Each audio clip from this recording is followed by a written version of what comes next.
Welcome to the podcast. If you'd like to listen to an ad-free version of this episode and all of our episodes, then search True Crime Today Premium Plus on Apple Podcasts and press subscribe. That's our premium channel where all of our ad-free and advanced episodes live, all in one place. True Crime Today Premium Plus. Search it on Apple Podcasts and press subscribe. Even try it for 3 days free.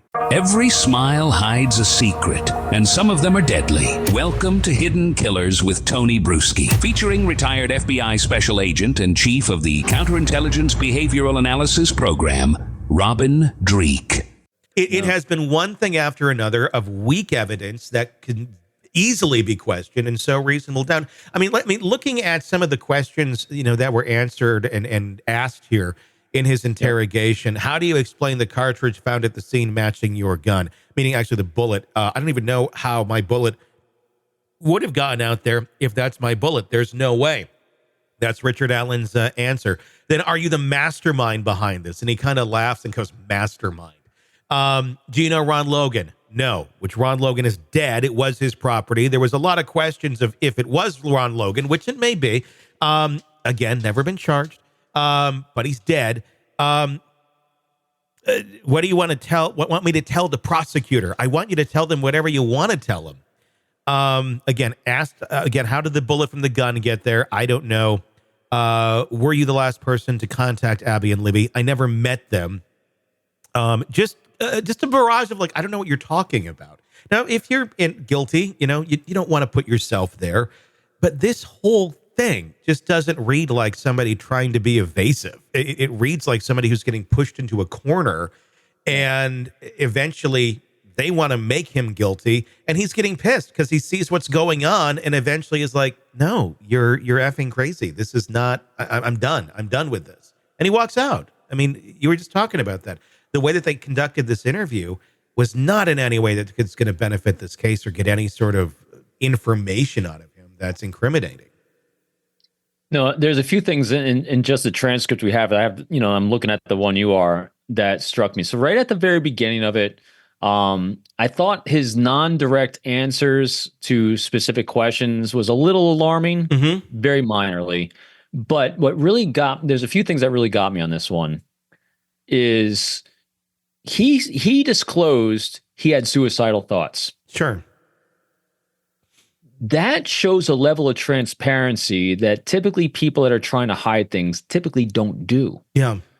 And so the fact that he had, again, things that inspire trust is open, honest communication, transparency, and vulnerability. Sharing those things with the officers showed a level of transparency, openness, and vulnerability. So that's very trustworthy behavior. They could have really capitalized on that because he seemed to be there with a great mindset of trying to help them. He volunteered to go in there, right? And here's where they blew it. They could have, they took an opportunity. So he started getting a little reticent because of what they thought they were doing. Because what they started doing was they started showing him his shame. Mm-hmm.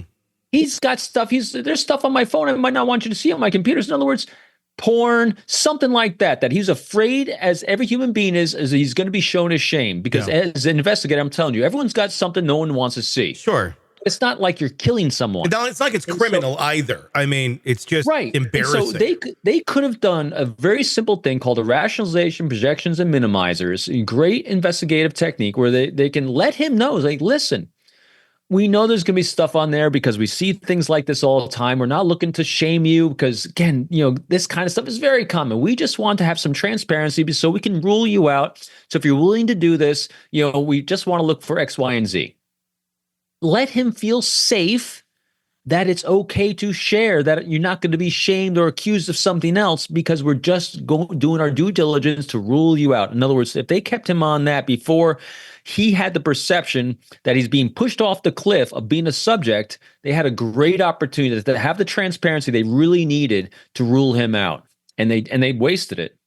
Yeah, I mean, they really they completely botched this. It's going to be so interesting to see what the defense brings to light. I don't even know what they need to even bring up. Honestly, I wouldn't even touch Odinism at this point. I know they were like, we want to bring this up. I don't think they need. Yeah, you're right. Like they don't. I feel like the prosecution has really laid out. We don't have a case against this man. We really jumped to judgment. There's not a lot of evidence here in any of this that points to it being him. Leave Odinism out. Don't touch it. That makes you look a little crazy, I think, if you start bringing that up, even if it is true. And my apologies to anyone listening that thinks it's 100% him. Mm-hmm. And I will completely change my mind on that if presented with any data on this. And the only, the thing that really strikes me on this case is very similar to the Rachel Morin case in Maryland, where she's killed and she's raped on the trail in the woods. And there was no one they found. Well, you know why? Because it was not a local guy. It was an illegal that came from LA all the way over to Maryland. So it was a transient guy that was just randomly doing horrendous things to women. Mm-hmm. And there could be that case in here too. Yeah. I mean, we don't know because of I know there's other things involved because normally it's family people or people in someone's lives that know someone, but they're not even entertaining other aspects of someone it could be because they're trying to make a square peg fit in a round hole here. And I just don't see the connection with his behavior with the act that was committed. Well, the thing is, there are such ace in the hole suspects in this case. That's what makes it crazy. Ron Logan was one. He's dead. And then you got the guy who was talking to her online, which we have records of it, even planning to meet her that day that they were murdered. But he says, I didn't go do it. He's in jail for 40 some years on child porn. Seems like a good suspect of all the people. Like, we're going after the CVS guy who, by the way, they eventually did get his devices, and all 23 show zero signs of anything to do with the murder of these kids. So they're not even considering the guy that's in jail for child porn that was in communication with one of these girls. Yeah. No, I mean, they've essentially ruled him out because he said he has this alibi. And it's like, okay, he went to jail. It baffles the mind. Either they're covering something up because somebody is involved here that shouldn't be, that's higher up, or they're just continuing to cover up their shitty investigation and don't want to be embarrassed by it. I'm kind of going towards the latter, that they don't want to be embarrassed and they have such pride that they're not able to do it. They can't say that they were wrong because it means like pretty much everybody was wrong in that department. So we base everything off of data points. Mm-hmm. And again, the more data points we have, the stronger conclusions we can make. But just looking at the transcript from the interview says the data points is they just were not good at doing this investigation. No, I think that's what it was a small town. They weren't very experienced in something like this. Do I say they were trying their best? Sure, because that's all they knew. Absolutely. I don't think they had the right tools, the right training to handle things the way that would have been more efficient. But at the same point, you have to admit that at some point and go, we were wrong. Like this, but they just kept going. And it's gone this far. There's no turning back at this point. Right. Other than to find your turning point of he was found not guilty. Okay, then they can walk away with their heads held high saying that they did their best. They thought everything was on the up and up. And it's all good. Same way with elections. Not going to say a side here, but because I think it could be used on either side.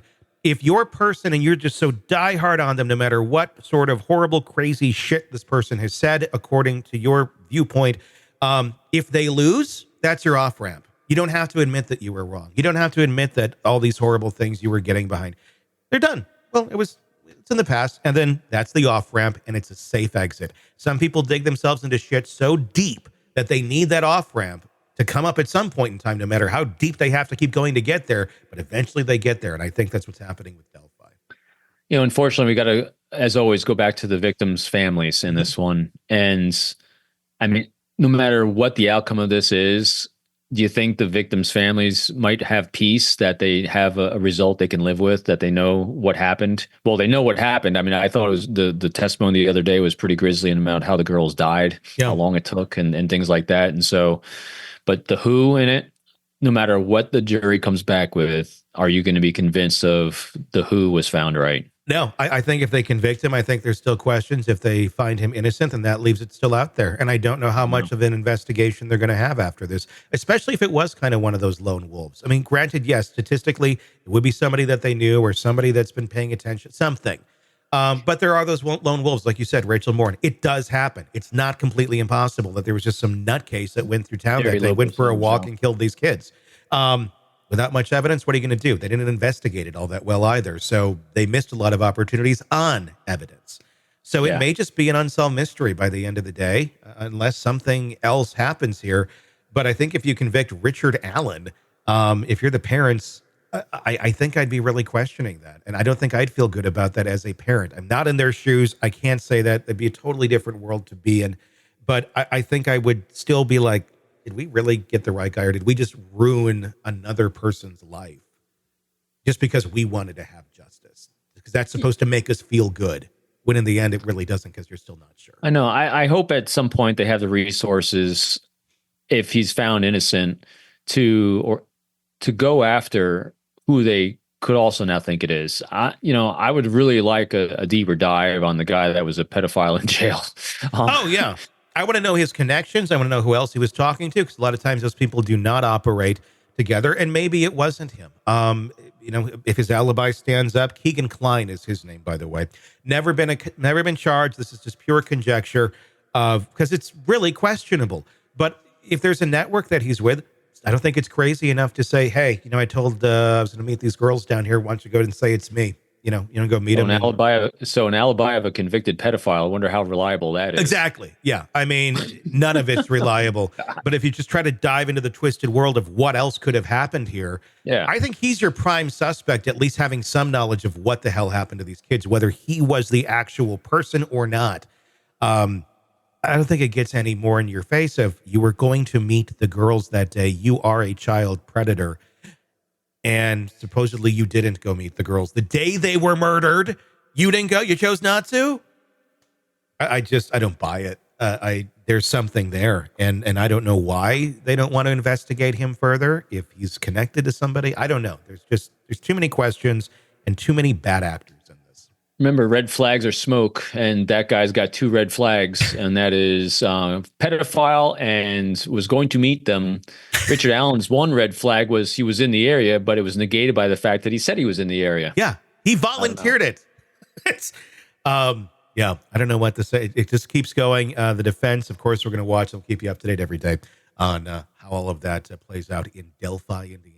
Welcome to the podcast. If you'd like to listen to an ad-free version of this episode and all of our episodes, then search True Crime Today Premium Plus on Apple Podcasts and press subscribe. That's our premium channel where all of our ad-free and advanced episodes live, all in one place. True Crime Today Premium Plus. Search it on Apple Podcasts and press subscribe. Even try it for 3 days free. Let's be honest. Nothing kills the thrill of a good murder mystery like a commercial for laundry detergent. It's like someone slapping a closed sign on your favorite dive bar. But you're not here for that, are you? You're here for the good stuff. So ditch the ads and upgrade to True Crime Today Premium Plus on Apple Podcasts. With True Crime Today Premium Plus, you get your crime straight. No chaser. Commercial free with extended interviews and early access. It's like getting the bartender's special when the bar's already closed. Search for True Crime Today Premium Plus on Apple Podcasts. Subscribe and drink it all in.